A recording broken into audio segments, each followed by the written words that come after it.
Bien, estamos aquí con el señor Ángel Díaz, investigador muy reconocido, por lo menos en el ámbito de lo que nosotros seguimos, en lo que son las huellas, y participó activamente en todo lo que fue la investigación de la huella del pajarillo. Pero vamos a comenzar con el señor Ángel Díaz un poco para recrear a nuestra televidencia, a la gente que no lo conoce, para conocer un poco de su persona. Cuéntenos, don Ángel Díaz, ¿usted quién es? ¿A qué se dedica? ¿Se ha dedicado en su tiempo de vida y hoy a qué se dedica? Bueno, yo soy nativo de Córdoba, la ciudad.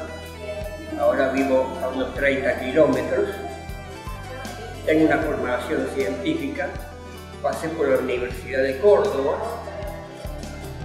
y luego de trabajar en geología me he estado dedicando casi paralelamente a la ornitología, de manera que ya llevo más de 50 años en el tema, siempre en el carril de la ciencia y luchando muchas veces con la incomprensión de muchos y de la prensa en particular, de las autoridades que no han comprendido la importancia del tema. Últimamente, con la creación de la Comisión de la Fuerza Aérea, parece que oficialmente se ha dado un paso a favor, ¿no? Por más que en la Comisión Aérea de la cual participo toma el fenómeno solamente en la fase aeronáutica, no en su totalidad. Pero de todas maneras, es un importante paso. Y bueno, he participado de congresos, reuniones, tengo más de 600 envíos de trabajo a los colegas, lo cual me jacto porque es participación en la temática OVNI en el país. Con Jorge Suárez me ligaba relaciones afectivas porque es un hombre muy bueno, muy trabajador, que hizo mucho por la ornitología. Y él me invitó varias veces a su Capilla del Monte, aunque él era de la provincia de Buenos Aires, pero había tomado como su tierra. Y bueno, con él participamos muchas veces en investigaciones. La más notable fue la huella del pajarillo. Casualmente lo conocí a él trabajando en la huella del pajarillo. Visitamos varias veces el lugar. Yo hice la investigación básica de la huella del pajarillo. Y bueno, es la única investigación seria que se hizo. Lamentablemente no se contó con todo el apoyo económico que hubiera necesitado para terminarla o para perfeccionar el estudio, pero se llegó a un nivel básico satisfactorio. De manera que la huella del pajarillo, que marcó un hito en la ornitología nacional e internacional, porque es conocida en todo el mundo, bueno, hace que se conozca por un lado la ornitología argentina, por otro lado la ornitología de Capilla del Monte, como sitio. Más allá de que se discuta si Capilla del Monte es verdaderamente un polo ornitológico o el fenómeno actúa en todo el país y de vez en cuando se localiza en algunas áreas, como ha sido Capilla del Monte, como ha sido el río Cuarto. Y curiosamente, donde el fenómeno se radica por un tiempo, surgen organizaciones que quedan. Es sospechoso que el fenómeno origina estas organizaciones. Donde el fenómeno queda por un tiempo, surgen organizaciones que se extienden en el tiempo. Subsisten el fenómeno. Y el fenómeno aparentemente se retira para otro lado y parece que está sembrando organizaciones. De todas maneras, está comprobado que el fenómeno tiene una importancia mundial hay sospechadas relaciones a todo nivel, incluso niveles elevados. Por caso, la NASA, que ha negado permanentemente el fenómeno, lo está blanqueando, publicando fotos de ovnis impensadas, aunque todavía lo hace sin aclarar qué es. De todas maneras, debemos entender que una organización tan importante a nivel mundial, que está en proceso de blanquear el fenómeno, lógicamente no lo va a hacer de golpe, sino que lo va a hacer de a poco. Ha empezado a publicar fotos y luego seguirá con algunas declaraciones de gente implicada, hasta finalmente blanquearlo totalmente.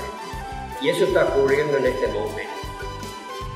Ángel, nosotros sabemos muy bien que parte de su investigación ha derivado muchas veces en los círculos de las cosechas. ¿Qué nos puedes decir de eso? Sí, en Inglaterra. Sí, señor. Sabemos, por lo menos para nosotros, usted es un referente en ese lugar del fenómeno de la realidad extraterrestre, porque alguna vez lo investigó. Sí, yo lo he seguido, el fenómeno de Crop Circles. Exacto. Lo he seguido desde que apareció. Y tengo varios trabajos de seguimiento, prácticamente tengo seguimiento permanente del fenómeno hasta el día de hoy, que ya lleva 36 años, aunque hay antecedentes históricos anteriores. Pero de todas maneras, los nuevos Crop Circles del año 78 han seguido curiosamente una evolución. Por ejemplo, empezaron con unos puntitos de 3 metros de diámetro, luego aparecieron las figuras de la cara del dado, luego vinieron figuras de tipo átomo, luego aparecieron las figuras barradas, o sea, líneas sobre las cuales se montaban círculos, y luego se prolongó por todas las figuras artísticas, ya más bien artísticas, hasta las que aparecieron las figuras de contenido matemático. La más notable es la descubierta por el astrofísico que interpretó una espiral como el número pi. Es de las pocas figuras que han sido interpretadas por una persona de suficiente autoridad científica, como el astrofísico Rayleigh. De todas maneras, están las figuras artísticas que transmiten un contenido estético.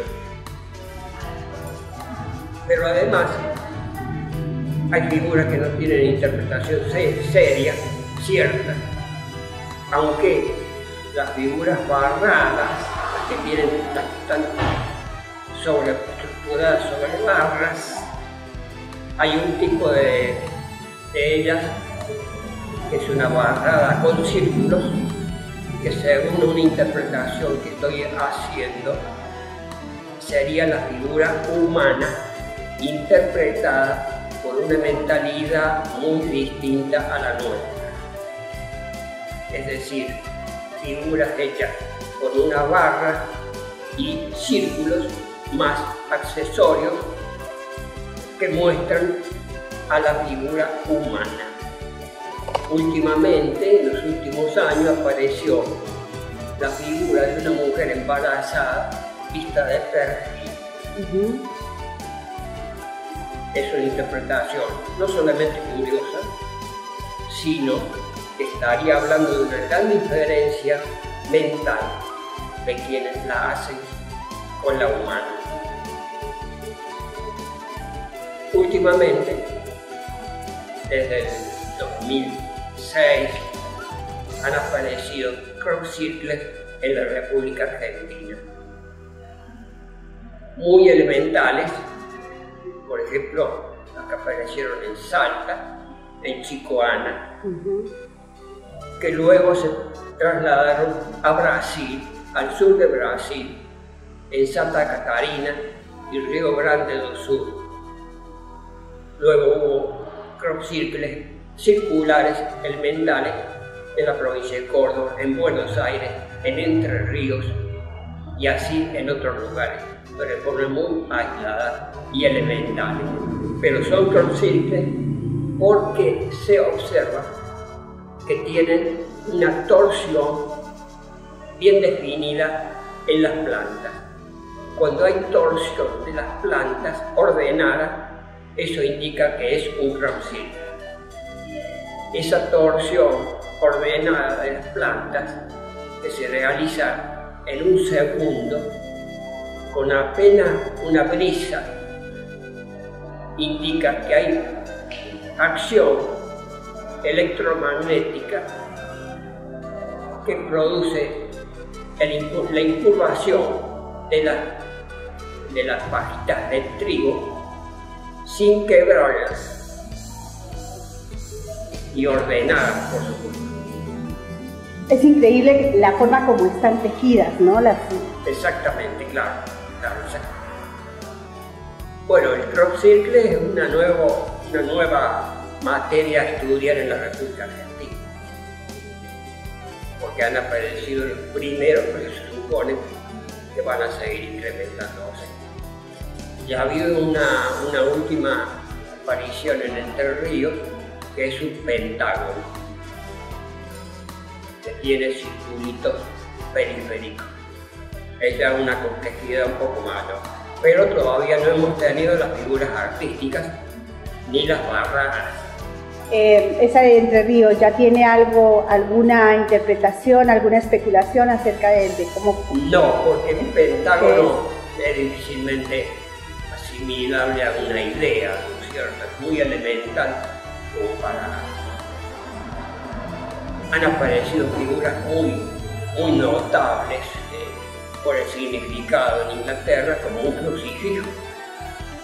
Sí. Por cierto, han aparecido símbolos religiosos de todas las religiones universales prácticamente, de manera que el fenómeno parece ser que, así como mantiene una prescindencia en la política, también mantiene una prescindencia en la religión. Usted sabe, don Ángel, que nosotros al revisar toda la cantidad de figuras que se han dado desde los comienzos hasta la fecha, sobre todo estas de Inglaterra, que han sido las más continuas y que van avanzando, ¿no?, con información. Uno atina a pensar que puede ser una enciclopedia, una forma de comunicarnos lo que las instituciones educativas no nos proponen o lo que los medios de comunicación no nos informan, basados en esta realidad que hemos vivido como historia de la humanidad. ¿Usted qué le sugiere a usted?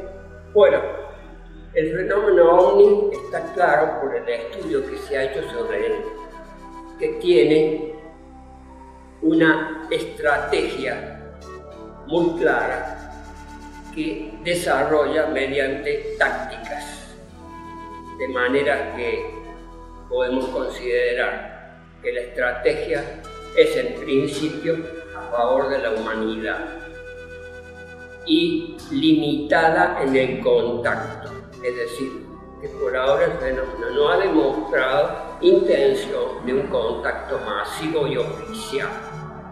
Justamente la característica fundamental del fenómeno es el contacto limitado. No podemos esperar un descenso en alguna ciudad importante ni contacto alguno con autoridades, porque el fenómeno está tan por encima de la mentalidad humana que más bien se limita a observar o a actuar solapadamente, porque hay formas de actuar e influenciar a las autoridades mundiales de una forma solapada, mediante acciones que luego los gobiernos sabrán interpretar.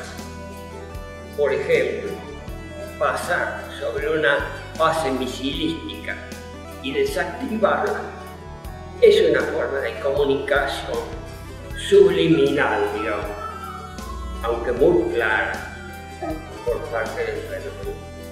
Luego, podemos concluir que el fenómeno además tiene una evolución tan importante por sobre la humanidad que difícilmente podría contactar sin afectar seriamente la humanidad en su esencia. Por ejemplo, si el fenómeno nos dijera que la ciencia nuestra es muy primitiva, nos desubicaría como sociedad. Y eso no creo que sea bueno para nosotros.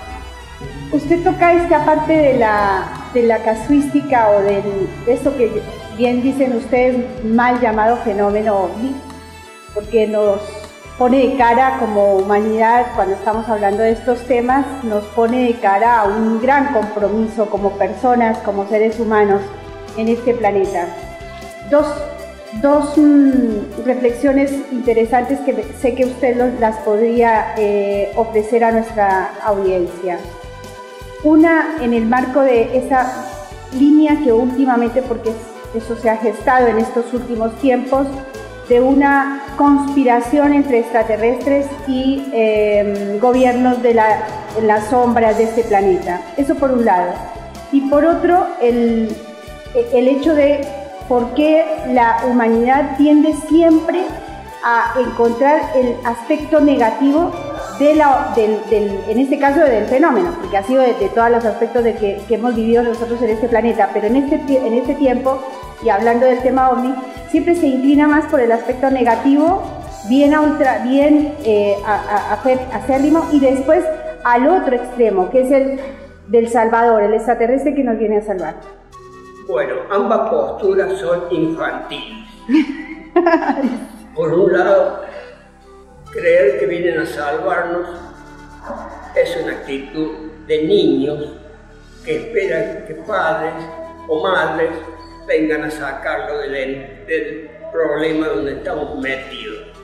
Por otra parte, considerar al fenómeno que es maligno y que está tramando cosas en nuestra contra es también una autorreferencia muy infantil, que pretende que nosotros estemos a la defensiva, aunque sabemos que cualquier defensa contra el fenómeno es una cosa impensada, porque ya se ha comprobado que los ejércitos más desarrollados del mundo no mantienen una hipótesis bélica contra el fenómeno, porque es inviable.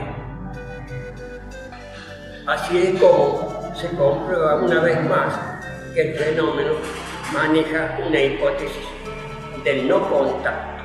Es decir, si nos quiere beneficiar, como parece, nos está beneficiando de una forma encubierta, a alto nivel, porque esto lo conocen los grandes gobiernos e incluso el Vaticano. Y por otra parte, nos quiere beneficiar, pero haciéndonos reflexionar a largo plazo. No debemos esperar cambios en décadas, más bien en tiempos más largos. Porque la humanidad no puede progresar, no puede hacer giros en tan breve tiempo.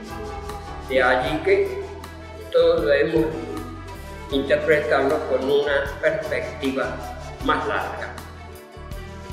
En cuanto a esto que le preguntaba de la conspiración que se está gestando en estos últimos tiempos y se mueve muchísimo desde la internet, nosotros entendemos que en el mismo rumbo en que se está blanqueando muchísima información importantísima en la que nos está indicando, como lo dice el astronauta Edgar Mitchell, hay alienígenas entre nosotros y no nos vienen a hacer daño, y lo dice un astronauta de este nivel y que está trabajando justamente para la desmilitarización del espacio. A la vez van a haber contrainformaciones. ¿Cuál es su inquietud o su perspectiva al respecto? Bueno, que hayan aparecido astronautas o gente relacionada a la actividad espacial siempre aparecieron Pero no debemos olvidar de que hay una imposibilidad oficial de transmitir cualquier información al público, so pena de gravísimas imputaciones oficiales. De manera que es increíble que personalidades que han participado de la actividad astronáutica puedan alegremente dar información porque lo tienen absolutamente penado por la ley.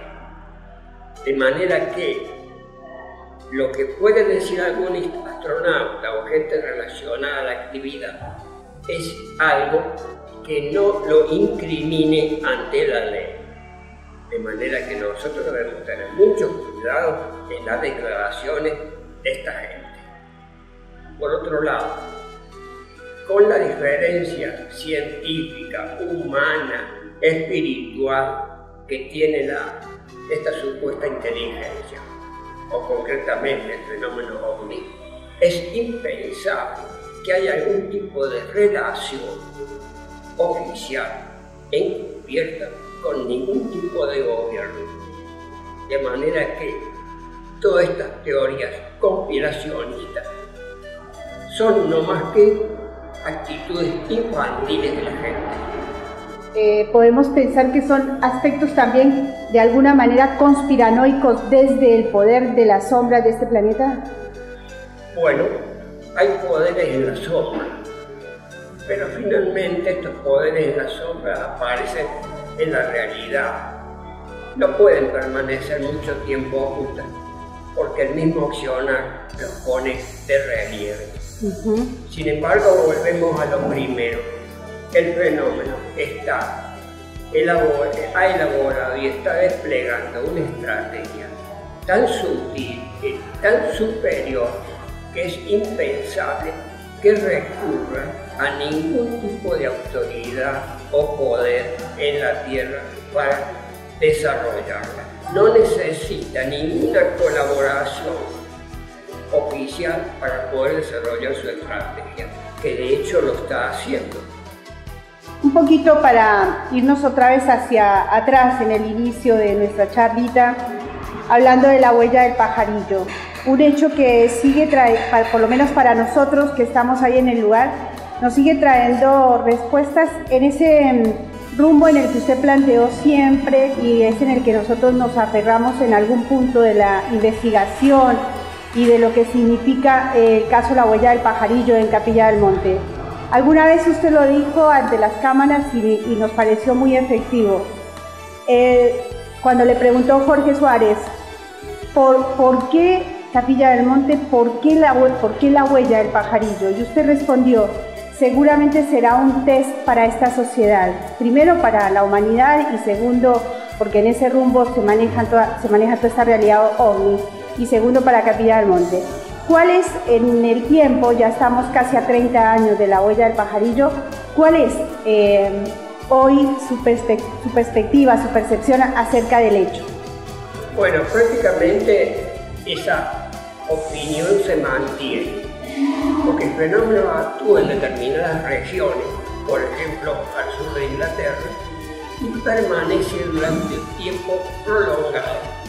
Por otra parte, ha habido intervenciones del fenómeno puntuales en distintos lugares del país, por ejemplo Capilla del Monte, por ejemplo la huella del pajarillo, que deja una consecuencia duradera en el tiempo. No hace falta que el fenómeno esté participando, aplicando su estrategia todo el tiempo, sino que deja improntas que duran muchos años. Por ejemplo, otra forma de prolongar con poco gasto una acción es el caso de las mutilaciones de animales del 2002. El fenómeno realiza un enorme esfuerzo para realizar estas mutilaciones en el 2002 y haciendo pequeñas mutilaciones a lo largo del tiempo mantiene los efectos psicológicos. Es una forma de hacer una acción prolongada en el tiempo con un mínimo de gasto. La huella del pajarillo, a través de 30 años, sigue dando que hablar y mantiene la presencia ovni en el tiempo, siendo que no se volvió a repetir nada parecido. Porque en el planeta no hubo algo igual. Claro, ni en el planeta todavía. Sí, sí. Cuando apareció todo el tema de la huella del pajarillo, al comienzo se hablaba de una base extraterrestre en el Cerro Uritorco. Muchos de los investigadores apuntaron ello. Poco a poco eso perdió el peso específico, por supuesto porque no habían fundamentos como para pensar que así lo fuera. Y día a día se fueron generando otras ideas, como por ejemplo que es un centro energético, que es el lugar para curaciones, que es el centro del cambio del planeta como para un nuevo tiempo de la humanidad. Para este tiempo y dadas las circunstancias de la temática, el CIO ha llegado a pensar que el paso de esa nave por esta sierra haya despertado una historia milenaria que estaba acostada en el tiempo, que fue el famoso y hoy todavía controvertido bastón de mando. Controvertido porque no se sabe quién lo tiene, más allá de que el tema y el hecho se sucedió, el bastón de mando se encontró.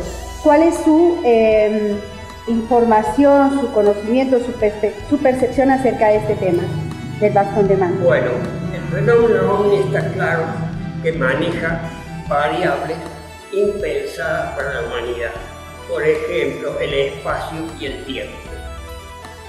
De manera que no podemos simplificar y pensar que el fenómeno tiene que tomar una nave para llegar a determinados lugares de la Tierra. El fenómeno puede aparecerse en cualquier lugar de la Tierra, en cualquier momento y en cualquier lugar, como aparecido de la nada, porque maneja el espacio y el tiempo. Es impensado igualmente que necesite de cuevas para vivir. Eso es cavernícola. Por otra parte, está comprobado que el fenómeno puede aparecer de la nada en la ladera de una montaña y así como aparecer, puede desaparecer dando la impresión de que se ha introducido en la montaña.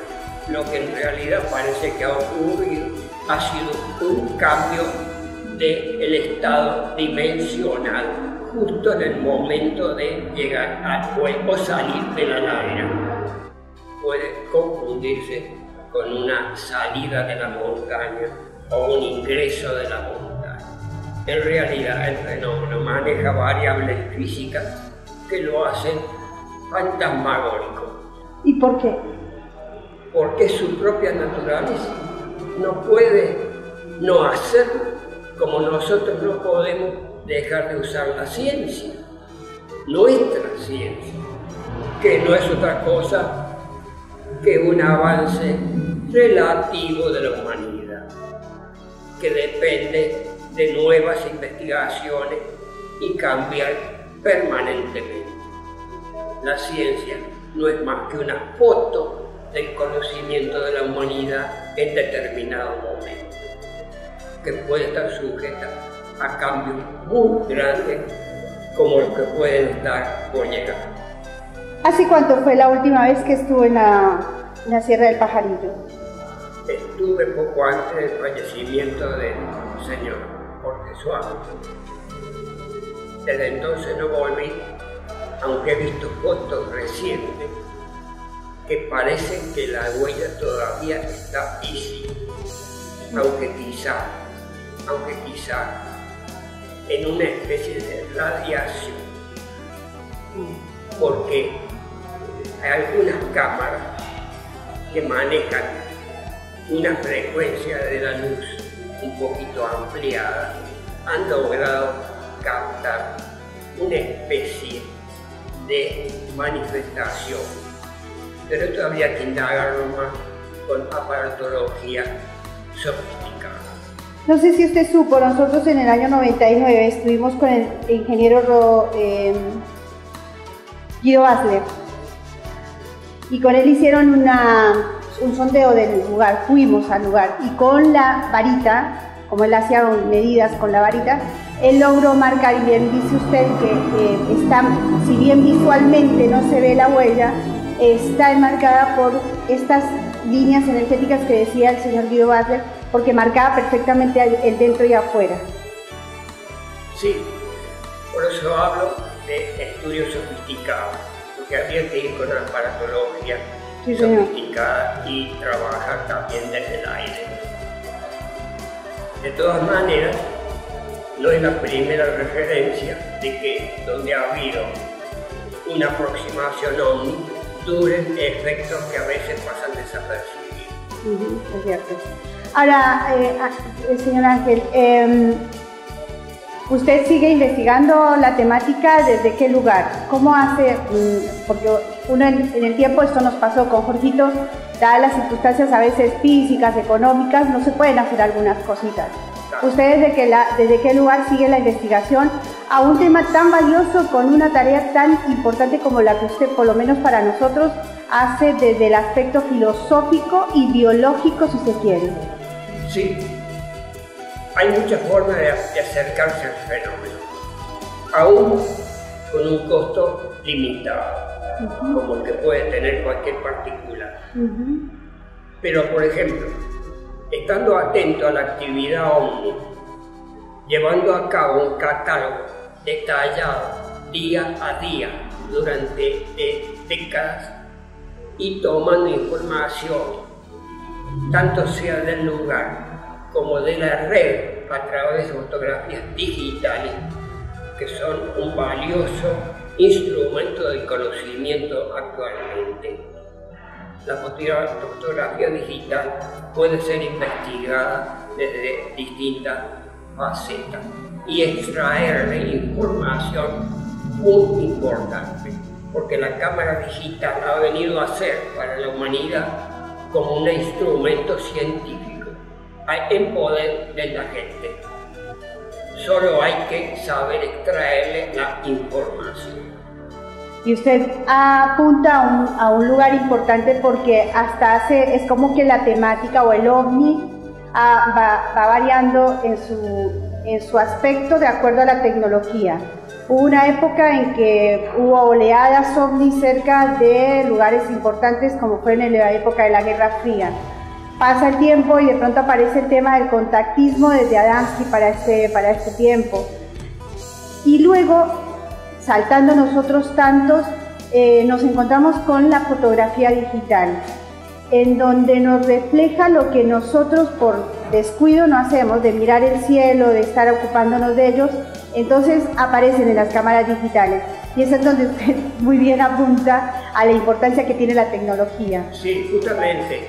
El fenómeno ovni parece ser, y de hecho debe estar muy informado sobre qué significa la fotografía tradicional, fotoquímica, elemental, primitiva, de los hermanos Lumière, a la fotografía digital, que es heredada por nosotros de la actividad astronáutica. Y bueno, con la fotografía digital el fenómeno puede manifestarse de otra forma frente a nosotros de acuerdo a la estrategia que está siguiendo de interacción digital. Es así como se están registrando velocidades de 7.000 km por hora, se están registrando apariciones y desapariciones fantasmales, se están registrando ovnis nebulares que parecen una pequeña nube en el cielo, que tienen interacción con los seres humanos que lo están observando. De manera que el fenómeno consciente de que nosotros accedemos a otra tecnología superior gradúa su interacción con nosotros de acuerdo a eso. Desde el lugar donde vive, porque usted está en el puro campo, si esta zona como Río Ceballos tiene gran movimiento de ovnis, hay denuncias, usted sabe de avistamientos, y si ha habido alguno, ¿cuál fue el último? El fenómeno ovni a través de los ovnis nebulares o variables o polimorfos, como se le da llamar, estas pequeñas nubecitas que se pierden en el cielo, se confunden con bolsas que vuelan o pedacitos de nube, tienen interacción con las personas. Yo puedo citar personalmente 2 o 3 interacciones conmigo aquí en Río Ceballos, pero esto es una ciudad de unos 30.000 habitantes. El fenómeno en general actúa sobre poblaciones más grandes, de manera que aquí raramente aparece. Y en cuanto al fenómeno de ovni lenticular, con más razón todavía, porque el fenómeno lenticular es un fenómeno de mayor envergadura, que no puede actuar en lugares demasiado poblados.